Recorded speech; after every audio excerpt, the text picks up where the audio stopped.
नमस्कार दोस्तों। आज बात करने वाले हैं अनुसूचित जात जनजाति अधिनियम 1989 की, जो कि 11 सितंबर 1989 30 जनवरी 1990 को पूर्ण रूप से अधिनियमित कर दिया गया, लागू कर दिया गया। SC ST पर अत्याचारों के निवारण के लिए यह अधिनियम बनाया गया था।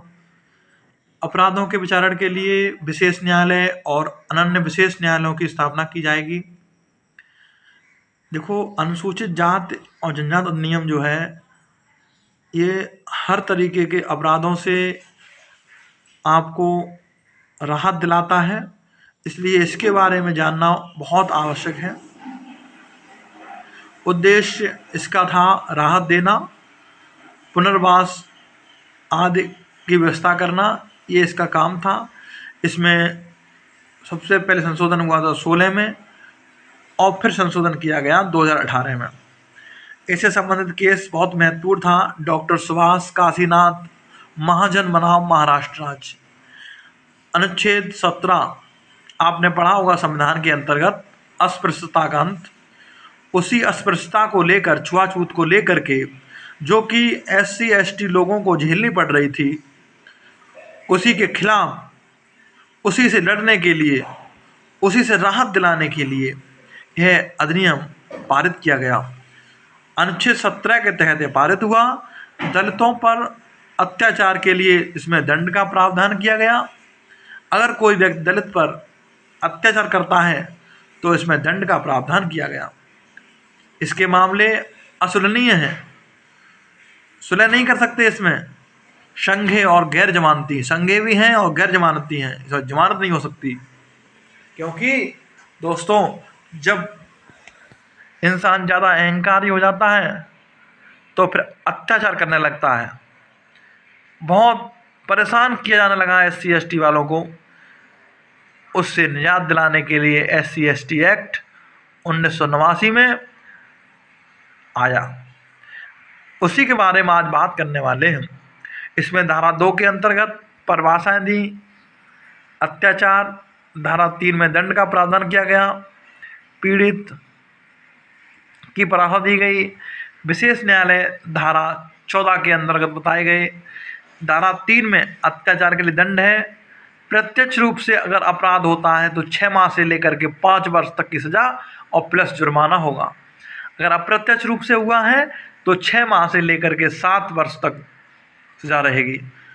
आजीवन कारावास हो सकता है, मृत्युदंड भी हो सकती है। ये निर्भर करेगा कि अपराध किस किस्म का है।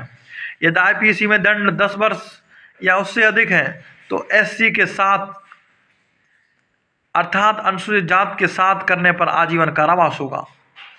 इस तरीके से ये नियम लागू होंगे। धारा 4, IPC में जितना दंड है उससे अधिक है इसमें दंड। धारा 4, कर्तव्य उपेक्षा के लिए दंड। अगर कोई व्यक्ति SC या ST के जाता है और कोई व्यक्ति अपने कर्तव्य का पालन नहीं करता है, मना कर देता है, शिकायत एक्सेप्ट नहीं करता, शिकायत स्वीकार नहीं करता, तो ऐसे व्यक्ति को 6 महीने से लेकर के 1 वर्ष की सजा होगी। इसके लिए विशेष न्यायालय स्थापित किए गए हैं। एक या अधिक जिलों के लिए एक अनन्य विशेष न्यायालय की स्थापना की गई। मामले यथासंभव 2 मास की अवधि के भीतर निपटाए जाएंगे, ऐसा नियम बनाया गया। विशेष न्यायालय के निर्णय के विरुद्ध अपील 90 दिन के भीतर हो जाएगी। लोक सेवक 7 वर्ष तक अधिवक्ता रहा हो तभी नियुक्त हो सकता है इसमें। यदि अपराध के बारे में न्यायालय जान जाता है कि अपराध होगा तो वह SC वाले को, अनुसूचित जात वाले को 3 वर्ष के लिए क्षेत्र से हटने का आदेश जारी करता है। न्यायालय के आदेश का उल्लंघन पर सजा 1 वर्ष की होगी। कार्रवाइयाँ वीडियो अभिलिखित होंगी। FIR निःशुल्क प्रदान की जाएगी। गैर सरकारी संगठनों, सामाजिक कार्यकर्ताओं या अधिवक्ताओं से सहायता लेने का अधिकार है। इसमें 483 लागू नहीं है, अर्थात अग्रिम जमानत नहीं है। इसके उपबंध कुछ परिस्थितियों में अन्य विधियों पर भी प्रभावी होंगे। राज्य सरकार आर्थिक सामाजिक पुनरुद्धार की व्यवस्था करेगी। सद्भावपूर्वक किए गए कार्य के विरुद्ध केंद्रीय सरकार या राज्य सरकार के अधिकारी के विरुद्ध कोई अभियोजन नहीं होगा। अर्थात यदि कोई अधिकारी सद्भावपूर्वक कोई काम कर रहा है तो उसके खिलाफ किसी भी तरीके का कोई अभियोग नहीं चलेगा। दोस्तों, यह थे SC/ST एक्ट के अंतर्गत पूरा अधिनियम खत्म हुआ। फिर मिलेंगे एक नए अधिनियम के साथ। तब तक के लिए नमस्कार। जय हिंद, जय भारत।